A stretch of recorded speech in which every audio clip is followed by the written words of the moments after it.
this wasn't just a bad year. This was the year the mask slipped, the cameras kept rolling, and the internet stopped whispering and started screaming. 2025 didn't creep up on Meghan Markle. It chased her down, tripped her in public, and replayed the fall in slow motion. Because what started as carefully curated moments of authenticity spiraled into a non-stop reel of call-outs. Side eyes, industry burns, and receipts nobody even had to dig for.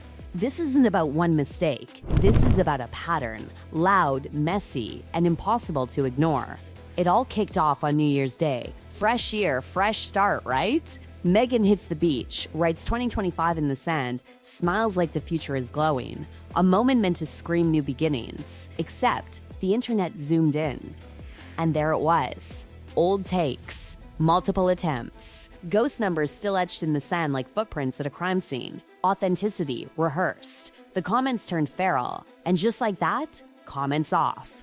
Again, because nothing says I'm unbothered like slamming the door the second people notice the lie. And that was only the opening act. When her long-teased trailer finally dropped, she expected applause. What she got was a digital booing, dislikes piling up faster than likes. Viewers weren't buying the fantasy, especially when it came out the glossy scenes were filmed in a borrowed house, wearing borrowed clothes, selling a borrowed lifestyle. Critics sharpened their knives. Out of touch, control obsessed, a masterclass in forced relatability. The words weren't just harsh, they were surgical. Then came the disasters, and somehow Meghan was always there. Cameras ready, press alerted, timing immaculate.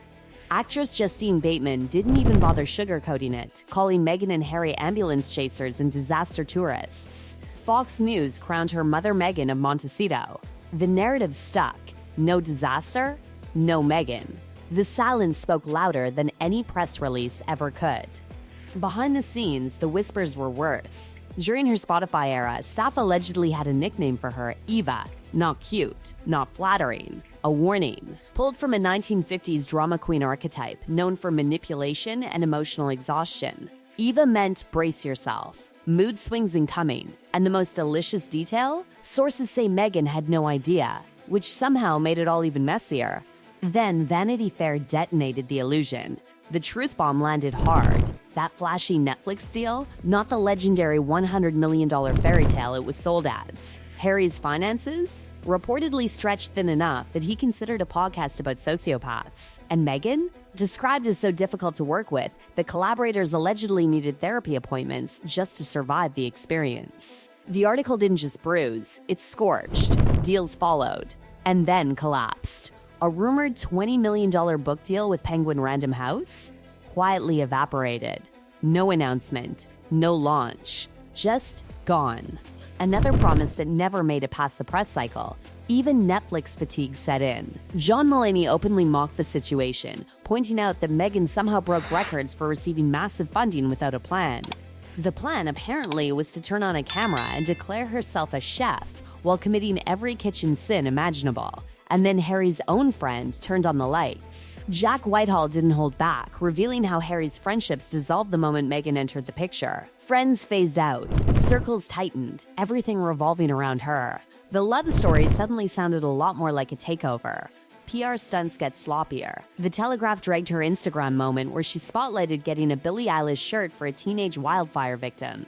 The question echoed everywhere. How exactly does a concert tee rebuild a burned-down home? The answer? It doesn't. Performative compassion exposed in 4K. Branding? Another disaster. Meghan attempted to launch as ever, only to be publicly corrected by companies that had existed under that name since 2013. Logos compared. Similarities undeniable. Even officials from Mallorca thought the news was fake, until it wasn't. The accusation lingered, ideas borrowed, originality missing. Then the rankings dropped. Celebrity couples people were sick of hearing about.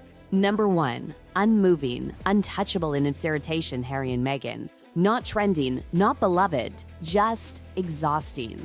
Even Elton John quietly drew a line. Wedding invite? Yes. Oscar party? Absolutely not. The snub stung and everyone noticed. Critics came in waves. Variety trashed with love, Meghan, calling it an ego trip nobody asked to be on. Others admitted watching through their fingers, overwhelmed by the cringe. Her podcast didn't fare better, dismissed as rambling affirmations with no substance. This is one of the ways we're very different. When I was 11, I was playing a prostitute. Your voice is not small. It just needs to be heard. Yeah. This is where we're This is one of the ways we're very different. When I was 11, I was playing a prostitute. So Okay, bro. I wished I'd known you. Where we're going here. When I was 11. A little different. I would have been writing very different letters, but equally important, I hope. 1-star reviews followed. The message was brutal and clear. Without marrying a prince, none of this would exist. Brands mocked them. Chefs mocked her. Legal letters appeared, then vanished. Netflix denied sending them. The embarrassment stayed. Approval ratings tanked after the BBC interview. Britain turned colder. Sympathy evaporated. And then, the moment that made jaws drop. This is one of the ways where we're different. When I was 11, I was playing a prostitute. Your voice is not small. It just needs to be heard. Yeah, this is where we're weird. This is one of the ways where we're different. When I was 11, I was playing a prostitute. So, okay, bro, okay. I wish I had known where we're going here. When I was 11. A little different. I would have been writing very different letters, but equally important, I hope. Even Brooke Shields looked stunned. The awkwardness was physical. And the year wasn't even done yet. And just when people thought the awkward Brooke Shields moment was the lowest point, 2025 said, absolutely not. Because right after the public flinched in unison, Meghan pivoted straight into her lifestyle era, launching Jam like it was a cultural reset. Except experts actually tasted it. And they didn't whisper. They said it looked like what happens when Jam goes wrong. Not artisanal, not elevated, failed. In one bite, credibility dissolved. A duchess with a cooking show who couldn't pass the most basic kitchen test, the jokes wrote themselves. Then the internet did what it does best, dig. Metadata analysts exposed that her as ever tea wasn't some soulful, curated blend. It was repackaged Republic of Tea. Same sourcing, same back-end fingerprints. Even product pages forgot to erase the original brand name.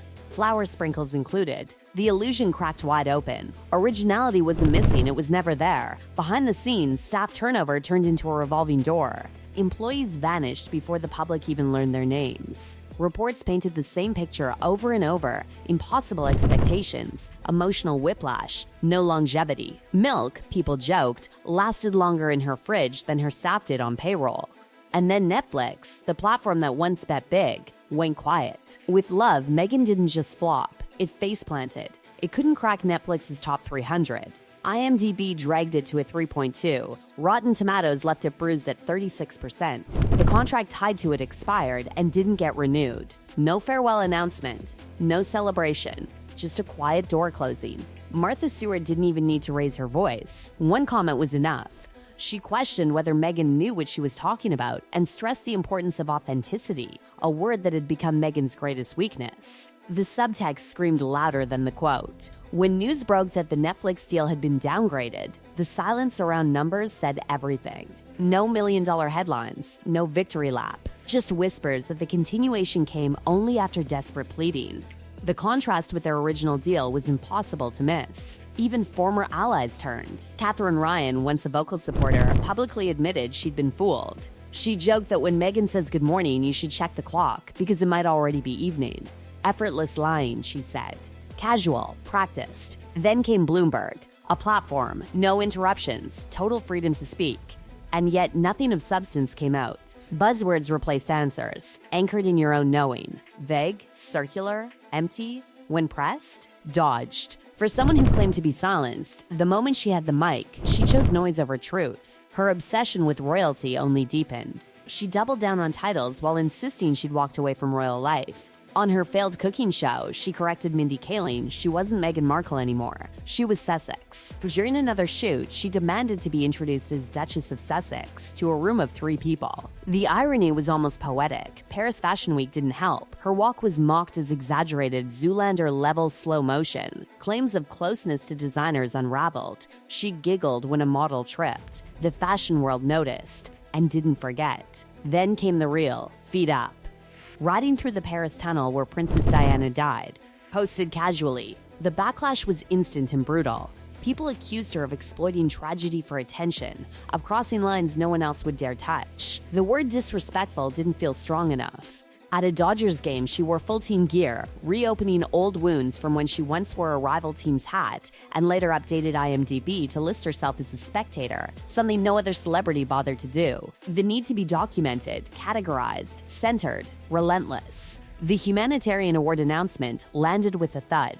Critics questioned how someone accused of coldness, cruelty, and performative empathy could be honored for humanity. The disconnect was glaring. Thanksgiving delivered another nightmare. Mishandled turkey, bare hands, improper storage. Food safety experts cringed. The nickname Salmonella Sussex spread faster than the recipe ever could. Then came the moment many couldn't forgive.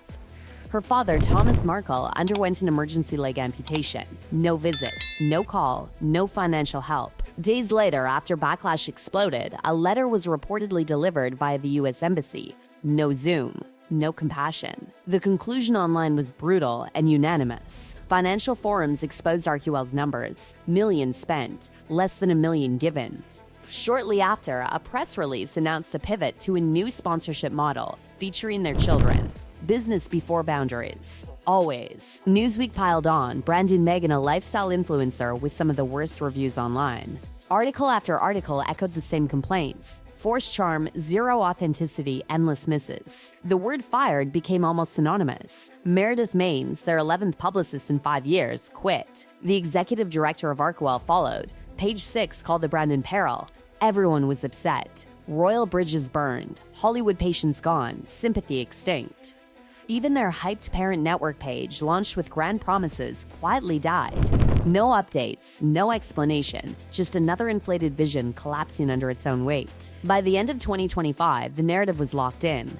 Not royalty, not Hollywood, not relatable, just loud, exposed, and increasingly alone. This wasn't one bad headline. This was 40. And the internet was done pretending not to notice.